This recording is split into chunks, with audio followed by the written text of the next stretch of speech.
Kita akan membahas satu keterampilan dasar, yaitu keterampilan membuka pembelajaran. Tentunya keterampilan ini juga merupakan keterampilan dasar yang harus dikuasai oleh seorang calon pendidik, di mana menurut bahan ajar yang kita sudah share, keterampilan membuka pembelajaran ini ada dua tujuan utamanya. Yang pertama adalah menyiapkan mental. Yang kedua adalah perhatian. Jadi ada dua hal yang dititik beratkan dalam kemampuan dalam membuka pembelajaran. Yang pertama adalah mental peserta didik tentunya. Yang kedua adalah perhatian. Biar fokus mereka itu fokus kepada pembelajaran yang akan disampaikan oleh guru. Apa artinya siap mental? Siap mental artinya di sini adalah ada 6. Yang pertama adalah peserta didik mengetahui tujuan pembelajaran yang akan dicapai. Jadi mereka tahu tujuan apa dalam pembelajaran yang akan dicapai. Kedua adalah tahapan pembelajaran yang akan dilakukan. Jadi peserta itu harus tahu tahapan pembelajaran.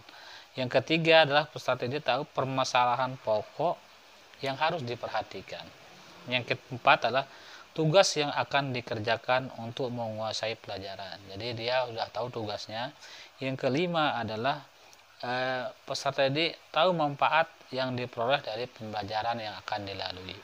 Yang keenam adalah peserta didik mengetahui penilaian proses dan penilaian akhir pada proses pembelajaran. Jadi dengan mereka mengetahui dari keenam hal tersebut, maka insya Allah mereka akan siap mental. Selanjutnya dijelaskan tujuan daripada kemampuan membuka pembelajaran, yaitu ada 5. Yang pertama, apa tujuan dalam membuka pelajaran adalah yang pertama untuk membangkitkan motivasi dan perhatian peserta didik, ya, seperti yang dijelaskan di awal. Jadi ada perhatian. Jadi di sini yang pertama tujuannya adalah meningkatkan motivasi dan perhatian peserta didik. Yang kedua adalah menyiapkan mental peserta didik untuk memasuki kegiatan inti pembelajaran. Jadi sebelum kegiatan inti biasanya dilakukan kegiatan pendahuluan atau pembukaan pembelajaran. Yang ketiga adalah agar peserta didik memahami kegiatan pembelajaran secara utuh. Sedangkan yang keempat adalah untuk mengingatkan peserta didik akan hubungan antara pengalaman, pengetahuan yang sudah dimiliki atau diketahui dengan yang akan dipelajari. Sedangkan tujuan yang terakhir, yang kelima adalah untuk memberikan gambaran tentang pendekatan atau metode yang akan diterapkan pada proses belajar. Jadi ada 5 tujuan daripada kegiatan membuka pelajaran. Selanjutnya ada beberapa prinsip yang harus diketahui dalam keterampilan membuka pembelajaran. Yang pertama adalah bermakna. Apa arti bermakna? Bermakna setiap unsur yang digunakan sesuai dengan upaya pencapaian tujuan kompetensi pembelajaran, baik dari itu bersifat materi atau tetap memperhatikan perkembangan psikologi maupun situasi kondisi pada saat itu. Yang kedua adalah logis dan sistematis.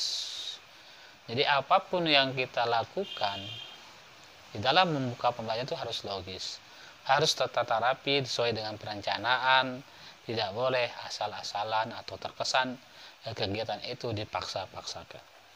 Yang ketiga adalah berkesinambungan. Artinya berkesinambungan di sini adalah tahapan membuka pembelajaran akan berkaitan dengan tahap-tahapan berikutnya. Jadi hal tersebut harus nyambung. Itu ada 3. Kemudian ada beberapa komponen keterampilan membuka pembelajaran. Yang pertama adalah ada namanya tahap orientasi. Jadi di dalam membuka pembelajaran ada namanya tahap orientasi. Apa itu orientasi? Yaitu pembelajaran yang memulai pertemuan dengan salam pembuka berdoa yang dipimpin oleh peserta didik secara bergilir. Kemudian memeriksa kehadiran, kemudian menyiapkan fisik dan psikis peserta didik. Itu adalah tahap orientasi. Selanjutnya kedua adalah tahap melakukan apersepsi. Apa itu tahap apersepsi? Yaitu mengaitkan materi tema pemahaman yang sudah dikuasai dengan pembelajaran yang akan datang. Atau di tahap ini juga calon peserta didik bisa menggali kembali pemahaman-pemahaman yang sudah dimiliki oleh peserta didik. Yang selanjutnya ada namanya yang ketiga adalah tahap memberi motivasi. Jadi di tahap memberi motivasi, guru bisa menjelaskan atau mengingatkan kembali pemahaman awal peserta didik melalui gambar atau poster, atau guru bisa mendemonstrasikan pelajaran yang akan kita ajarkan. Jadi memberikan mereka gambaran atau mendemonstrasikan. Ini disebut dengan tahap motivasi. Selanjutnya adalah di tahap yang terakhir, yaitu menyampaikan tujuan pembelajaran. Jadi di keterampilan membuka pembelajaran yang terakhir itu adalah guru harus menyampaikan tujuan pembelajaran yang akan dilakukan pada saat itu. Selanjutnya yang kelima adalah menyampaikan kompetensi. Kemudian yang keenam adalah membuat kaitan. Kemudian yang tujuh adalah menyampaikan ruang lingkup materi. Kemudian yang ke-8 adalah nanti memberi acuan. Nah, itulah daripada tahap-tahapan proses dalam membuka pembelajaran. Selanjutnya nanti mahasiswa bisa membaca kembali, mengulang, mencari literatur lagi supaya lebih luas. Demikian dari penjelasan singkat ini. Semoga ada manfaatnya dan bisa dimengerti. Sekian, assalamualaikum warahmatullahi wabarakatuh.